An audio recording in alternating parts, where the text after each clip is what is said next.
우리가 함께 읽은 말씀은 요한복음 15장과 16장 말씀입니다. 이 요한복음 13장부터 예수님의 고별사가 시작이 됩니다. 예수님이 순환당하시고 죽을 것을 앞두고 하시는 사역과 말씀들이 요한복음 13장부터 시작이 됩니다. 그렇기 때문에 고별사라고도 이 13장부터 17장 말씀을 이야기합니다. 고별사답게 16장에서 예수님은 제자들에게 이별의 슬픔을 말씀하십니다. 조금 있으면 나를 보지 못할 것이다 라고 말씀하시는 것을 우리가 읽었습니다. 예수님은 곧 있으면 잡히실 겁니다. 잡히시고 십자가에 달려 죽으실 것입니다. 바로 이 고별사 이후 요한복음 18장에서 잡히시는 장면이 나오고 19장에서 죽으시는 장면이 나옵니다. 그리고 이미 우리가 부활주일에 묵상했지만 요한복음 바로 20장에서 예수께서 부활하시는 장면이 나타납니다. 요한복음 20장 19절에서 20절 찾으실 수 있는 분은 함께 읽어보도록 하겠습니다. 요한복음 20장 19절에서 20절 말씀입니다. 우리 부활주일에 묵상했던 말씀인데요. 함께 19절 20절 말씀 읽어보겠습니다. 이날 곧 안식 후 첫날 저녁 때에 예수께서 오사 가운데에 서서 이르시되 너희에게 평강이 있을지어다. 이 말씀을 하시고 손과 옆구리를 보이시니 제자들이 주를 보고 기뻐하더라. 아멘. 부활하신 주님께서 제자들을 찾아가셨습니다. 두려움 속에 문을 닫고 있던 제자들, 그들 가운데 주님이 나타나셨습니다. 그리고 두려움 속에 떨던 제자들에게 평화의 인사, 평강이 너희에게 있을지어다 인사하시고 자신이 바로 그 예수님이라고, 너희의 스승이라고 손과 옆구리에 그 상처를 내어 보여주십니다. 그때 제자들이 반응이 어떠했다고 나오나요? 제자들이 주를 보고 기뻐했다고 나옵니다. 주님께서 죽으신 뒤에 제자들은 두려움 속에 살았지만 바로 주님이 그들을 찾아가시고 그 주님을 제자들이 발견하자 기쁨을 회복하게 됩니다. 이 장면은 오늘 함께 읽은 요한복음 16장에서 바로 주님이 이미 예고하셨던 모습입니다. 16절을 보면 주님이 말씀하십니다. 조금 있으면 나를 보지 못할 것이다 라고 말씀하십니다. 하지만 동시에 바로 이어서 말씀하십니다. 그러나 또 조금 있으면 나를 보리라. 이런 말씀 때문에 제자들이 혼동하긴 했지만 그러나 예수님은 분명히 예고해 주셨습니다. 조금 있으면 나를 보지 못할 것이고 그러나 다시 나를 볼 것이다. 그리고 이러한 예수님의 죽음과 부활의 사건 때문에 제자들의 마음이 어떻게 될지도 20절에서 22절 말씀에 이렇게 말씀하셨습니다. 내가 진실로 진실로 너희에게 이르노니 너희는 곡하고 애통하겠으나 세상은 기뻐하리라. 너희는 근심하겠으나 너희 근심이 도리어 기쁨이 되리라. 여자가 해산하게 되면 그때가 이르렀으므로 근심하나 아기를 낳으면 세상에 사람 난 기쁨으로 말미암아 그 고통을 다시 기억하지 아니하느니라. 지금은 너희가 근심하나 내가 다시 너희를 보리니 너희 마음이 기쁠 것이요 너희 기쁨을 빼앗을 자가 없으리라. 아멘. 예수님은 자신의 죽음을 앞두고 세상에서 가장 큰 고통의 예시 하나를 드십니다. 바로 여성이 자기 아이를 출산할 때 겪는 고통입니다. 그 출산을 앞두고 있을 때 근심하게 됩니다. 가장 중요하고 소중한 일이지만 수고와 고생을 동반하고 목숨을 걸 정도로 고통을 감내해야 하기 때문입니다. 예수님도 세상의 죄를 위한 실제 죽음을 눈앞에 두고 계십니다. 제가 감히 출산의 수고와 고통을 말할 입장은 안 되겠지만 지금 예수님은 그 고통에 자신의 죽음을 비유하고 계십니다. 사실 예수님의 죽음은 확정된 죽음이긴 합니다. 확정된 고통이고 슬픔입니다. 살이 찢기는 채찍과 머리가 찢기는 가시관, 그리고 손과 발이 못에 관통당하고 죽을 때까지 말려 죽는 십자가의 고통과 죽음이 예수님 앞에 있습니다. 그런데 예수님은 그 죽음이, 그 고통이 단지 무의미한 죽음이 아니라 새로운 생명을 태어나게 하는 죽음이라고 빗대고 계십니다. 고통과 죽음은 예수님이 겪지만 주님과의 이별로 인해 주님이 더 이상 계시지 않기 때문에 제자들이 근심할 것이라고, 애통할 것이라고 말씀하십니다.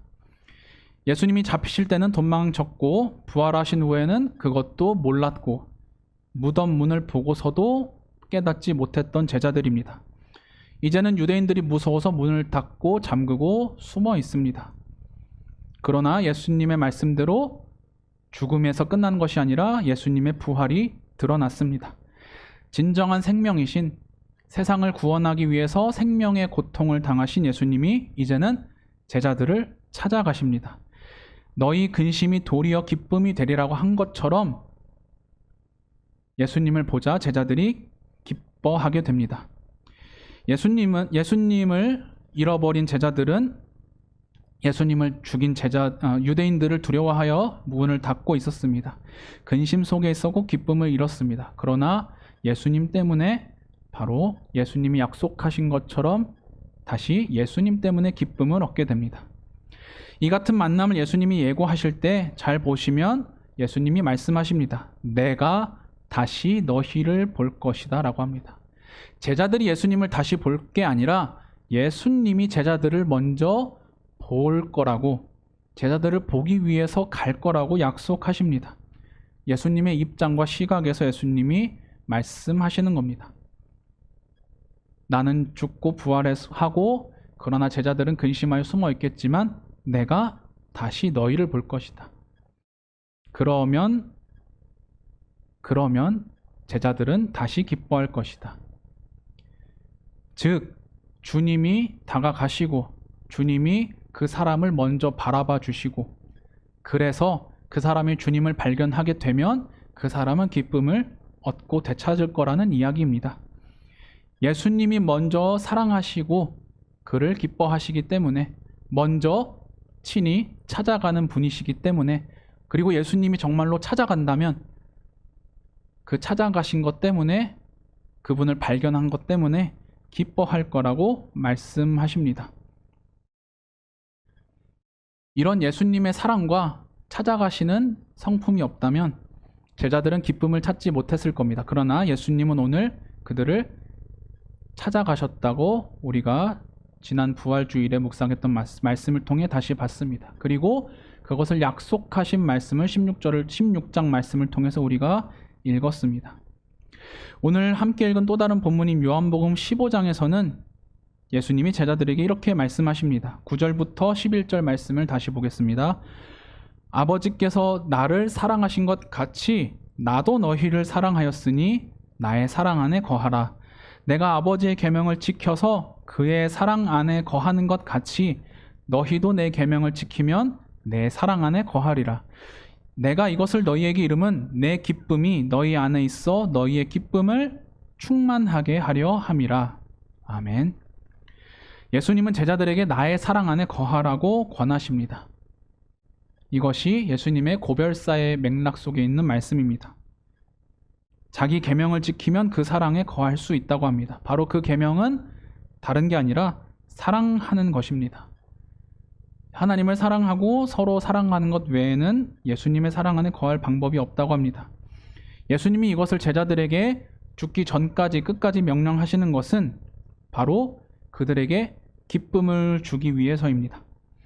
예수님의 기쁨이 제자들 안에 있어서 제자들이 기뻐할 수 있도록, 세상에서 예수님이 죽으신 것처럼 제자들은 기쁨을 잃어버리겠지만, 그러나 사랑해서, 예수님을 사랑해서, 하나님을 사랑해서, 서로 사랑해서 마치 예수님이 제자들을 사랑한 것 같이 그 사랑 안에 거하면 예수님이 가진 기쁨을 그들도 가질 수 있다고 합니다. 왜냐하면 예수님이 기꺼이 그 기쁨을 주실 거기 때문입니다. 그리고 예수님은 부활하신 뒤에 정말로 그 기쁨을 나눠주러 제자들을 찾아왔습니다. 부활의 기쁨, 마치 여성이 출산한 후에 그 기쁨이 너무 커서 그 고통을 다 잊어버릴 정도로 기뻐하는 그 기쁨, 세상의 모든 죄를 용서하고 대신 지고 없애버리고 사람들을 구원과 부활과 생명으로 이끌 그 기쁨을 예수님이 가지고 계셨기 때문에 그 기쁨을 내가 주고 싶다고 사랑하는 제자들에게 찾아가셔서 예수님을 발견함으로 그 기쁨을 얻게 하십니다. 예수님은 사랑의 계명을 그래서 말씀하십니다. 그 계명을 주신 예수님 자신은 자기 목숨을 내어 주십니다. 그런데 그 목숨을 내어 주시는 사랑을 요한복음 15장에서 이렇게 표현하십니다. 15장 13절부터 15절 말씀입니다. 사람이 친구를 위하여 자기 목숨을 버리면 이보다 더 큰 사랑이 없나니 너희는 내가 명하는 대로 하면 곧 나의 친구라. 이제부터는 너희를 종이라 하지 아니하리니 종은 주인이 하는 것을 알지 못함이라. 너희를 친구라 하였노니 내가 아버지께 들은 것을 다 너희에게 알게 하였음이라. 아멘. 예수님은 이제 죽음을 앞둔 상태에서 제자들을 친구라고 말씀하십니다. 그냥 스승과 제자 관계, 주와 종의 관계가 아니라 친구라는 더 가깝고 친밀한 관계로 초대합니다. 그러면서 말씀하십니다. 친구를 위해서 죽는 게 세상에서 제일 큰 사랑이다. 그런데 내 친구야, 내가 너를 위해 그 사랑을 하러 간다. 내가 너를 위해 죽으러 간다. 내가 너를 그만큼 사랑하기 때문이다. 그리고 나는 너를 종이라 부르지 않고 친구라 불렀다. 왜냐하면 내가 너를 위해 죽을 뿐만 아니라 종은 주인이 하는 것을 하나도 모르는데 나는 너한테 다 알려줬기 때문이다. 세상이 알 수 없는 예수님의 죽음의 비밀, 그 신비, 부활의 비밀과 그 신비를 예수님이 제자들에게 이미 다 얘기해 주셨기 때문에 종이라면 그것을 몰랐겠지만 그러나 친구이기 때문에 예수님이 그 비밀을 다 얘기해 주시고 미리 예고하시고 내가 너희를 다시 찾아갈 것이라고도 말씀해 주셨기 때문에 그런 친구이기 때문에 내가 이런 일을 했고 할 것이라고 말씀하십니다. 그것이 바로 예수님의 사랑입니다. 자기가 만든 피조물과 너무나 가깝게 지내고 싶으셔서 너무 사랑해서 친구로 옆에 두고자 불러주시고 친구로서 하나님만이 알 수 있는 비밀을 친절하게도 아들이신 예수님을 통해서 계시해서 보여주시고 들려주시고 그리고 친구로서 가장 큰 사랑인 죽음의 선물을 친절하게도 베풀어 주시는 분이 바로 예수님이셨습니다. 예수님은 그렇게 자기를 태워서 자기를 죽여서 기쁨을 주기 원하셨습니다. 사랑함으로 그냥 고생하는 게 아니라 사랑하기 때문에 기쁜 인생, 사랑하기 때문에 행복한 인생, 그냥 예수님 따라서 십자가 지고 고생하고 힘들어서 쓰러지는 인생이 아니라 예수님의 사랑을 따라서 가면 예수님이 가진 기쁨을 나도 얻을 수 있는 인생, 그런 인생으로 예수님은 우리를 초대하고 계신 겁니다. 함께 읽진 않았지만 요한복음 16장 뒷부분에서도 예수님이 이렇게 함께 오늘 읽었던 23, 24절에서 예수님은 말씀하십니다. 23절, 24절을 우리 다시 한 번 더 보겠습니다. 그날에 너희가 아무것도 내게 묻지 아니하리라. 내가 진실로 진실로 너희에게 이르노니 너희가 무엇이든지 아버지께 구하는 것을 내 이름으로 주시리라. 지금까지는 구하라 그리하면 받으리니 너희 기쁨이 충만하리라. 아멘. 지금까지는 예수님이 함께 계셨고 보혜사이시며 중보자이신 예수님이 모든 것을 챙겨주셨기 때문에 제자들이 예수님의 이름으로 아버지 하나님께 직접 구하지 않았습니다. 그러나 예수님이 함께 계시지 않으면 이제는 예수님의 이름으로 구하면서 살아야만 합니다. 그런데 그렇게 하면 주겠다고 하십니다. 그리고 받으면 기쁨이 충만할 거라고. 하나님의 응답 그리고 예수님의 그 이름으로 내게 주는 선물들로 인해서 기뻐할 거라고 예수님이 말씀하십니다. 그렇게 예수님은 자기 생명도 주시고 세상에서 필요한 것들을 구하라 하시고 예수님을 의지할 때 그 의지한 것에 대한 응답으로 받은 것들로 기쁨을 또한 얻을 것이라고 말씀하십니다. 우리 성도님들의 기쁨의 근원은 무엇입니까? 한 주간 무엇 때문에 혹시 기뻐하며 사셨습니까? 세상 사람들의 기쁨의 근원은 보통 돈입니다. 물론 돈은 우리가 세상에서 살아가는데 당연히 필요하고 우리가 힘을 다해서 마땅히 수고해서 벌어야 하는 것이긴 합니다. 하나님은 세상에서 수고하며 사는 것이 마땅하다 하셨고 내 수고로 얻어서 먹고 사는 것이 당연한 원리라고 말씀하셨습니다. 그러나 세상 사람들의 모습을 보면 돈은 그 이상의 가치를 지니는 것 같습니다. 차라리 가족이 기쁨의 근원이면 좀 더 낫겠지만 돈 때문에 가족도 버리고 배신하는 것이 요즘 세상에 얼마나 많이 나타났는지 모릅니다. 또 오늘날의 세상만이 아니라 역사를 대대로 돌아보면 돈과 혹은 명예, 자기 자존심 때문에 가족도 죽이고 가문도 버리는 것이 사람의 모습이라고 우리는 흔히 보게 됩니다. 돈이 많아지면 당연히 누구나 좋을 것입니다. 하지만 없어질 때 기뻐할 수 있는 사람이 있을까요? 돈은 있다가도 없어질 수 있는 것들입니다. 특히 죽을 때 가져갈 수 없는 것이 돈입니다. 그래서 예수님은 말씀하셨습니다. 목숨보다 귀한 것이 세상에 어디에 있느냐? 천하를 얻고도 목숨을 잃으면 도대체 무엇이 유익하냐? 라고 말씀하셨습니다. 우리는 위의 것을 봐야 되는 사람들입니다. 없어지지 않을 것, 썩어지지 않을 것, 절대로 잃어버리지 않을 것, 그것을 바라보면서 살아야 합니다. 예수님은 오늘 말씀하셨습니다. 이 기쁨을 잃어버리지 않을 것이다. 누구도 빼앗을 수 없다. 누구도 가져갈 수 없다. 왜냐하면 예수님이 직접 주는 기쁨이기 때문에 죽음조차 이기고 부활하신 분이 세상에서 없어지지 않을 분이 영원한 분이 주는 거기 때문에 절대로 없어지지도 않고 잃어버리지도 않고 닳아서 사라져버리지도 않을 기쁨이라고 예수님은 말씀하십니다. 하나님께서 이토록 사랑하신 예수님의 친구이신 너무 귀한 여러분, 그렇게 귀한 삶 속에서 여러분의 기쁨은 예수님이십니까? 혹은 예수님이 주신 것들이 여러분의 삶의 기쁨이십니까? 여러분이 가진 재물, 예수님이 주신 것입니까? 그렇기 때문에 혹시 기쁘십니까? 여러분들이 가지고 있는 지위나 자리, 혹은 여러분들의 가족, 친구, 세상에서 누리고 있는 것들이 예수님이 주신 거기 때문에 기쁘십니까?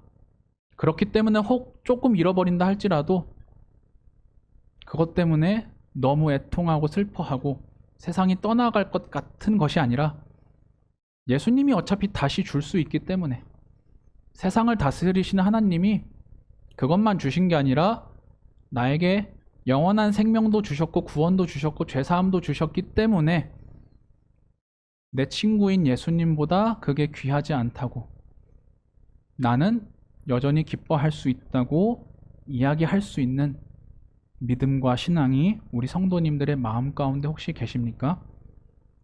물론 우리가 항상 그렇게 살 수는 없습니다. 사람이기 때문입니다. 하지만 그래서 우리는 기도하라고 배웠습니다. 그럴 때마다 예수님이 그렇게 말씀하셨음에도 불구하고 내가 연약해서 할 수 없다고, 내가 도무지 기뻐해야 되는데 지금 기뻐할 수 없다고, 그렇기 때문에 내 친구이신 예수님이 나를 좀 도와달라고, 오늘 말씀처럼 예수님이 구하라고, 그러면 받을 것이라고 하셨기 때문에 그렇게 기도하라고 말씀하신 것을 우리가 배웠고 알고 있습니다. 우리는 이 고백을 그래서 우리 삶의 중심에 가지고 있어야 합니다. 예수님이 없어지지 않을 내 인생의 선물입니다. 예수님이 내 인생의 가장 큰 은혜입니다. 예수님이라는 친구가 내게 이야기해준 하나님의 비밀이, 죽음과 부활의 신비로운 비밀이, 하나님 나라의 비밀이, 하나님의 사랑이 내게 귀한 선물입니다. 그래서 나는 기쁩니다. 또 세상을 살아갈 때 하나님이 내게 필요한 것을 다 알고 너무나도 값지게 챙겨주셨기 때문에, 내 힘으로는 누릴 수 없는 것들을 하나님의 은혜 가운데 내가 누리고 있기 때문에 주님, 나는 주님 때문에 기쁩니다. 이것이 훈련이 되고 습관이 돼서 다시 자꾸 예수님을 볼 수 있고, 다시 예수님을 자꾸 붙잡을 수 있고, 내게 주어진 것이 예수님 때문에 왔다고 금방금방 돌아서고 알아차릴 수 있게 되는 것이 훈련을 통해 만들어지기 때문에 우리는 연습하고 훈련해야만 합니다. 이것이 한 번에 이루어지는 사람은 한 명도 없습니다. 한편으로는 우리가 너무 복잡한 사람들이기 때문입니다. 잠을 잘 때 얼마나 오만 가지 생각이 나는지 모를 때가 있습니다. 혹은 세상의 어떤 일 때문에, 내 자녀의 문제나 내 일의 문제, 혹은 가족의 문제 때문에, 친구 관계 때문에, 어쩔 땐 돈 때문에 너무 마음이 복잡하고 터질 것 같아서 예수님을 생각할 겨를이 없을 때가 우리 삶에 있습니다. 그렇기 때문에 우리는 자꾸 예수님을 보는 연습을 해야만 합니다. 예수님을 다시 돌아보고, 예수님이 나를 친구로 부르면서 무엇을 하셨는지, 내게 예수님의 이름으로 구하라고 하시면서 어떤 은혜와 어떤 그 능력의 힘을 주셨는지 다시 한 번 더 돌아봐야 합니다. 함께 읽은 요한복음 15장 말씀은 포도나무 비유의 맥락 안에 있습니다. 포도나무의 가지는 당연히 이 나무의 일부분입니다. 그런 모습처럼 우리가 예수님 안에 붙어서 예수님이 주는 것들을 공급을 받아야 합니다. 그러나 동상이몽이란 말처럼 우리가 예수님을 믿고 살아가지만 예수님이 주고자 하는 것을 생각하지 못할 때가 참 많은 것 같습니다. 그렇기 때문에 우리가 말씀을 묵상하고 기도하면서 훈련한다는 것은 한편으로는 그런 장애물들을 하나하나 치우는 과정입니다. 예수님이 주는 것을 내가 받아서 누릴 수 있도록, 예수님이 나를 친구로 한 것을 나도 친구로서 누릴 수 있도록, 아버지 하나님이 예수님을 사랑한 것처럼 예수님이 나를 사랑하신다는데 그 사랑이 정말로 내 안에 있는지, 내가 누리고 있는지, 혹은 누리지 못하게 하는 어떤 장애물이 있는지 성령님의 도움을 구해서 찾아내고 예수님께 드려서 지워달라고 하고, 혹은 그게 내 상처라면 회복시켜 달라고 해서 정말로 예수님이 주고 싶은 걸 우리가 받는 것이 바로 이 요한복음 15장 맥락의 사랑이며 친구 관계이며 기쁨입니다. 예수님은 그 관계 안에서 우리가 기쁨에 충만하기를 원하십니다. 그렇기 때문에 그것을 위해서 우리가 시간을 들여야 합니다. 그게 바로 하나님 나라와 의를 구하는 기도의 한 부분입니다. 하나님 나라를 구하면서, 그 의를 구하면서, 예수님의 뜻을 구하면서 예수님이 주길 원하는 걸 내가 받는 것이 하나님 나라의 삶이지 않겠습니까? 그러므로 그것을 잘 누리며 받는 것도 하나님이 원하시는 기도고 훈련입니다. 그렇기 때문에 내가 그거를 잘 누리고 있는지 돌아보고, 정말로 예수님이 주기를 원하시는 것이 무엇인지 먼저 말씀을 통해 배우고, 그것이 정말로 내가 잘 받아 누리고 있는지 또한 돌아보면서 그게 그렇구나라고 발견되면 감사를 하고, 아니면 도와달라고 기도하는 것이 바로 우리의 기도입니다. 하나님께서 사랑하시는 성도 여러분, 특별한 이벤트만이 사랑이고 기쁨인 것은 초기 때입니다. 어린아이 때, 연애 초기 때. 그러나 관계가 깊어지면 꼭 그게 아니더라도 이 사람이 나를 사랑하는구나라고 생각하게 됩니다. 혹시라도 이벤트를 놓치면 안 해줬다고 실망할 수도 있겠지만, 그러나 무슨 일이 있나 걱정하는 사랑, 꼭 그런 게 없다 할지라도 함께 있는 것으로 만족이 되고 따뜻한 사랑. 그게 우리가 하나님과 가져야 할 깊은 관계라고 생각됩니다. 하나님과의 관계라고 해서 뭔가 엄청 특별한 다른 것이 있는 게 아니라 정말로 우리가 내가 사랑하는 사람과 함께 있는 것 자체가 기쁨이고 행복인 것처럼, 그렇게 예수님이 나를 친구로 불렀고 나와 함께하는 것이 나도 기쁩니다라고 하기까지 예수님과 함께 걸어가면서 연습하는 것이 바로 우리의 삶입니다. 그렇기 때문에 우리가 그 길로 함께 한 걸음 한 걸음 잘 나아갔으면 좋겠습니다.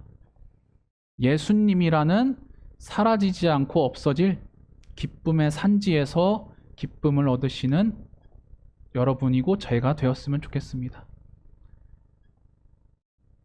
다 떨어지고 고갈되면 없어지는 산지가 아니라 나를 위해 목숨까지 내어줬고 나를 만든 분이 친구가 되기까지 낮아졌고 그런 분이 그 모든 것 때문에 내가 기뻤으면 좋겠다고 하는 그 이야기가 나의 평생의 기쁨의 근원이고 없어지지 않을 산지가 되었으면 좋겠습니다. 그것이 바로 예수님을 산지로 삼고 성령님을 통해 직송으로 배송받는 산지 직송의 은혜이고 관계입니다. 우리는 성령님께 그러한 예수님을 통한 기쁨이 가득하게 해달라고 구했으면 좋겠습니다. 만약 기쁘지 않다면 왜 기쁘지 않은지 성령님의 도움을 받아서 구했으면 좋겠습니다. 그리하여 내가 더 예수님을 잘 따라가고 예수님이 나를 사랑하신 모습대로 나도 예수님을 사랑하고 예수님이 주고자 하는 것을 나도 구할 수 있는 그런 예수님과 함께하는 아름다운 모습이 우리의 모습이 되었으면 좋겠습니다. 예수님이 주는 기쁨이 정말로 가득하여 기쁨이 충만하고 사랑이 충만한 우리 제일교회의 모습이 되기를 우리 주님의 이름으로 간절히 축원합니다.